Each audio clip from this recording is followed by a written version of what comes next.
इस कहानी में कुछ भी प्रतीक ऐसा नहीं है जो कहानी है, सब सिंबल हैं। राम सूर्यवंशी हैं और सीता कहां से निकली है? भूमि से। वो भूमिजा है। मुझसे पूछ रहा था हनुमान चालीसा के विवाद के समय, पूछा पत्रकार ने, कुमार जी इस कहानी में हनुमान की क्या भूमिका है?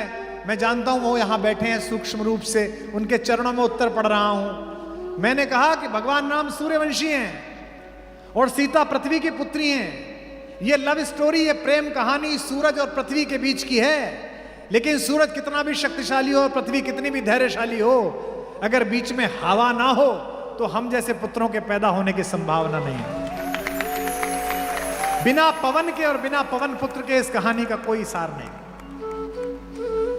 इसलिए सीता जनक को उपलब्ध हुई। जनक यानी विदेह, विदेह यानी जो देह से बाहर खड़ा हुआ है। और जनक को भी कब मिली?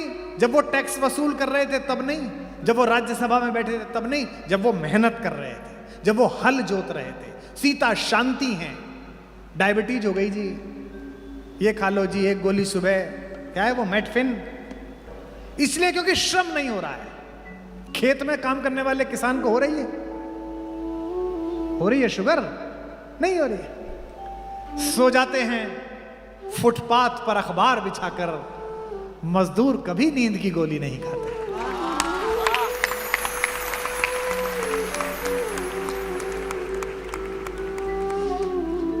क्या जरूरत है? मुझे सपने नहीं आते। अगली पंक्ति सुनिएगा, मुझे सपने नहीं आते क्योंकि मैं बुझकर नहीं थक कर सोता हूं। हम बुझकर सो रहे हैं, हम बुझकर खा रहे हैं। आंख में क्या जा रहा है इसका ध्यान नहीं है, दृश्य। कान में क्या जा रहा है इसका ध्यान नहीं है। 15 मिनट आप संगीत नहीं सुन सकते क्योंकि हमने अपने नायकों को ठीक से चुना नहीं। टॉम डिक हैरी नायक है, हैरी पॉटर नायक है, राम ठीक है मंदिर है, हाथ जोड़ लिया, नहीं। इसका प्रतीक शास्त्र समझो। इस प्रतीक शास्त्र के सहारे 1000 साल की गुलामी के बाद भी तुम बचे हुए हो। इसी प्रतीक शास्त्र को पढ़कर ये जो हमारे पगड़ीधारी बंधु बैठे हैं, इन्होंने पीढ़ियों की पीढ़ियां कुर्बान की है। दशमेश पिता ने अपने पूज्य पिता का भी बलिदान देखा, गुरु तेग बहादुर जी का। और ये जो कब्र में अपनी फातिया पड़ी हुई कब्र में करवटें बदल रहा है, जिसने सोचा था कि गुरु तेग बहादुर जी की मैं गर्दन उड़ा दूंगा और बहुत बड़ा शहंशाह आलम बन जाऊंगा, आज जब गुरु तेग बहादुर जी का जश्न हुआ तो उसी लाल किले में झालरें लगाई हुई थी और वही प्रधानमंत्री गए और मैंने कहा कि नफरत तू हार गई और मोहब्बत तू जीत गई। आज पूरे दुनिया में जश्न। और न केवल अपने पिता का बलिदान, अपना बलिदान और अपने 4 पुत्रों का बलिदान। माता सुंदरी ने कहा कि मेरे तो 4 पुत्र चले गए, कोख खाली हो गई। तो दशमेश पिता ने फरमाया, देश धर्म के वास्ते वार दिए सुत 4, कि देश धर्म के वास्ते वार दिए सुत 4, और 4 मुए तो क्या हुआ, जीवित कई हजार, तो हजारों जिंदा हैं। इसी कथा के सहारे, इसी कथा के त्याग के सहारे, इसी की आस्था के सहारे गांव के जमींदार की बुरी दृष्टि से बचती हुई एक श्रमिक की रूपवती पत्नी ने एक साड़ी में अपना समय गुजारा है। देख लेना मदर इंडिया, देख लेना गांव की कहानियां, ये सोचकर कि ये तो 2 कौड़ी का जमींदार है।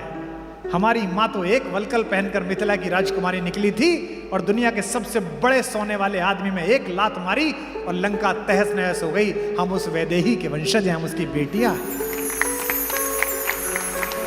कितना विद्वान था। 10 सिर मतलब 10 टाइम इंटेलिजेंसिया, ये नहीं कि 10 सिर। लंकेश सामने खड़ा हुआ, रोता है लंकेश, अपने कक्ष में जाकर रोता है रावण। कहता है कि मेरी तरफ देखती नहीं है वो। मैं कहता हूं ये दे दूंगा, ये दे दूंगा, लंका तेरे नाम पटरानी बना दूंगा, पर देखती नहीं है। कैसी महिला है। मंदोदरी पंच कन्याओं में पूजित है मां हमारी। पति का दुख न देखा गया। मराठी कहानी में ही है ये, विनोद भट्ट जी ने लिखी, हमने पढ़ी। मंदोदरी कहती है मुझसे तुम्हारा दुख नहीं देखा जा रहा, तुम आज काम तो नीचता का कर रहे हो।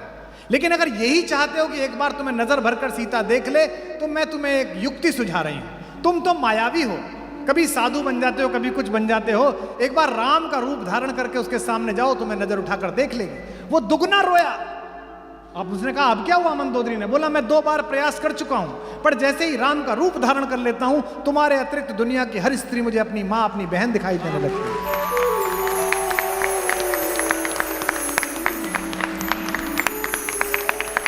ये इस कथा का चरित्र वाक्य है। उसने कहा कि अगर तू नहीं मानेगी, ओ जानकी, ओ सीता, तो मैं तुझे उठाकर बलपूर्वक ले जाऊंगा। तू क्या कर लेगी? कौन रोकेगा? अहंकारी कहता है कौन रोकेगा। सीता माता ने मुस्कुराते हुए जिस कुशा पर वो बैठी थी, जिस चटाई पर वो बैठी थी, उस चटाई का एक तिनका तोड़ा और आगे रख दिया और कहा छोड़, वो जो मेरा पति है ना, वो जब आएगा तू इस तिनके को पार करके दिखा दे। तृणधर ओट कहत वैदेही, सुमिर अवधपति परम स्नेही। रावण तिनका पार नहीं कर पाया। हमसे बहुत शुरू के अपने अपने राम में एक लड़की ने सवाल भेज के पूछा था, ऐसा कैसे हो गया? तिनका पार नहीं कर पाया। सीता का नाम क्या है? भूमिजा, भूमि से पैदा हुई। और तिनके को संस्कृत में क्या कहते हैं? भूमिज, भूमि से पैदा हुआ। यानी कि इस रिश्ते में तिनका सीता का भाई लगता है। और महिलाएं अपने पति के साथ भी इतना सुरक्षित अनुभव नहीं करती जितना अपना भाई के साथ अनुभव करती हैं।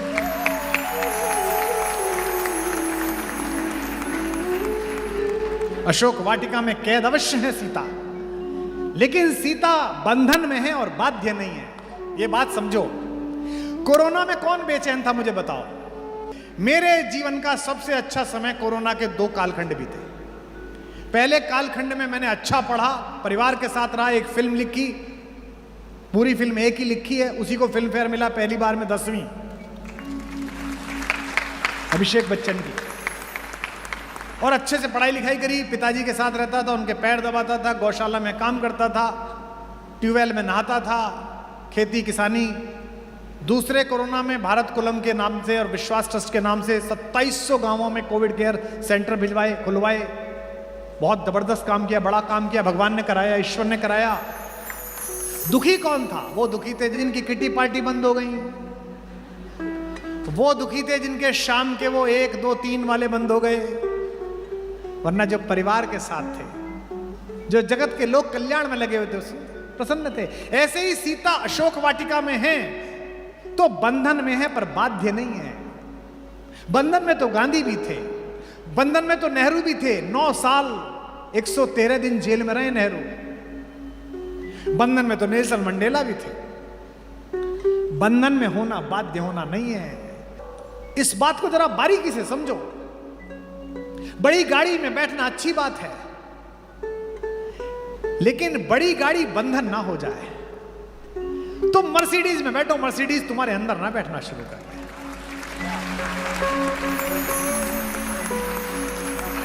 तुम रोलेक्स पहनो, रोलेक्स तुम्हें ना पहनना शुरू कर दे। तो सीता का लंका प्रवास केवल यही सिखाता है कि माता बंधन में है पर बाध्य नहीं है। अन्यथा फिर मेरी माएं बैठी हैं, इनका आशीर्वाद मिले इस कहानी में, वरना 2 मिनट में खत्म हो जाती कहानी।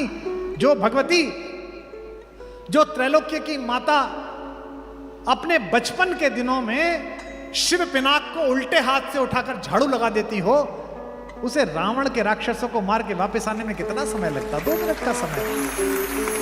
लेकिन धर्म संस्थापनार्थ आए, धर्म की संस्थापना हो, राम आए, युद्ध हो और निर्णय हो। ऐसे इस कहानी के एक पात्र हैं हनुमान, जो बल के प्रतीक हैं, प्रकृति के प्रतीक हैं, जो पवन के पुत्र हैं, जिनके अंदर शांति है। सोने के किले में जाते हैं लेकिन ब्रेन ड्रेन नहीं है। आपके यहां से कई लोग सोने के किले में गए हैं, वहीं जाके रह जाते हैं। You know, quality of life is very good here in America. अच्छा, होटल में ज्यादा अच्छा कमरा है तो घर छोड़ के चला जाएगा। भारत के बड़े बड़े नेता जाते हैं अमेरिका, 27, 27, 28, 28 साल के एंटरप्रेन्योर्स से कह के आते हैं आप भारत में आके निवेश करिए।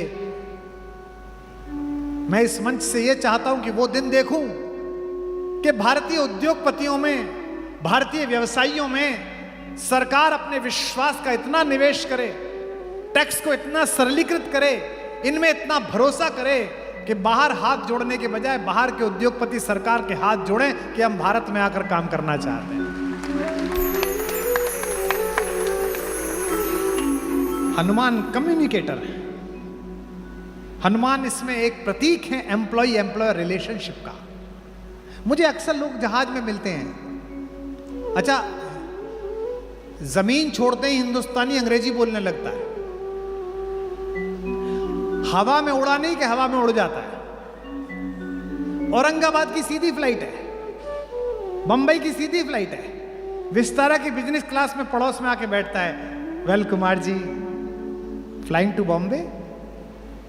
मैंने कहा नहीं, रास्ते में कोटपुतली कूदूंगा छाता लेके। You must be joking. मैंने कहा शुरू तो तैने करी थी, अबे जब वहां से यहां आएंगे। ये हमारी गुलामी की प्रतीक है। गांव में रहते थे, फूफा जी आ जाते थे तो नींबू पानी पिलाते थे। कस्बे में आ गए तो उसी नींबू पानी में एक आइस क्यूब डाल के शिकंजी बोलने लगे। थोड़ा और बड़े हुए तो उसी नींबू पानी में एक छतरी लगा के लेमोनेड कहने लगे। और लंदन गए तो उसी नींबू पानी को वर्जिन मोहितो।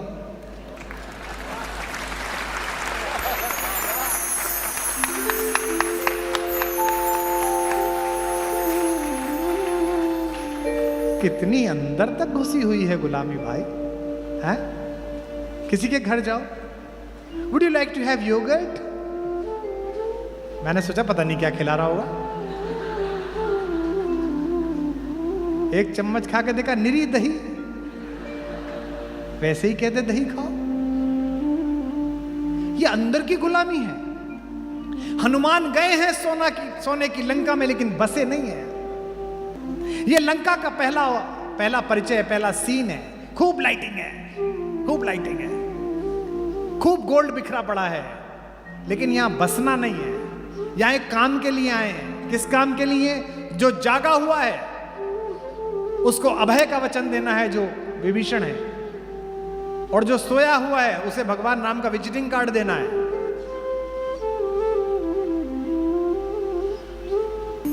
हनुमान ज्ञान के प्रतीक हैं, माता सीता शांति की प्रतीक हैं। ज्ञान शांति की खोज में तभी चल पाएगा जब पहले भक्ति के चरणों में समर्पित हो जाए। इसलिए चलने से पहले वो राम के चरणों में समर्पित है। हनुमान कभी नहीं कहते, जहाज में मिलता है ना, उससे पूछिए आप क्या करते हैं, कहां से हैं आप? I did graduation from Harvard, then I go to Boston, worked with this company that. Last में बोलता है कि मैं इस कंपनी में काम कर रहा हूं। इसलिए विश्व के दूसरे देशों में कार्यक्रम करने जाते समय मैं अपने साथियों से सबसे कहता हूं, कवियों से कहता हूं, कला सागर में आओ, बंबई चले जाओ, भारत के प्रधानमंत्री को, विपक्ष के नेता को, सारे नेताओं को खूब गाली देना, लेकिन विश्व के दूसरे देश में जा रहे हो, यहां एक ना एक कोई ऐसा बैठा होगा जो यहीं का होगा। यहां तुम नहीं हो, भारत के पासपोर्ट पर हिंदुस्तान बैठा हुआ है, इसलिए वही करना जो भारत की इज्जत करवाते, वही बोलना। हनुमान कभी नहीं कहते कि मैं, हनुमान पर गर्व करने योग्य सब बातें हैं। वे पंच तत्वों में से एक पवन के बेटे हैं। वे पंच कन्याओं में से पूजित माता अंजनी के पुत्र हैं। वे ब्रह्मा जी द्वारा वरदान से विभूषित हैं। वे भगवान शंकर के रुद्रावतार हैं। वे सुग्रीव जैसे महारथी के प्रधानमंत्री हैं। लेकिन उनसे कोई भी पूछता है कि आप कौन हैं, सारी क्वालिटी बचाने के बाद अंत में यही है कि मैं भारत के लिए काम करता हूं, मैं राम के लिए काम करता हूं। माता सीता भी पूछती है कि तू कौन है, कहां से आया है, तो ये नहीं कहते well you know my mother, no, एक ही लाइन बोलते हैं। इसी पर मैं मुग्ध हो जाता हूं और आपका कोरस गूंज जाएगा। एक ही पंक्ति का विजिटिंग कार्ड है, रामदूत में मात जानकी।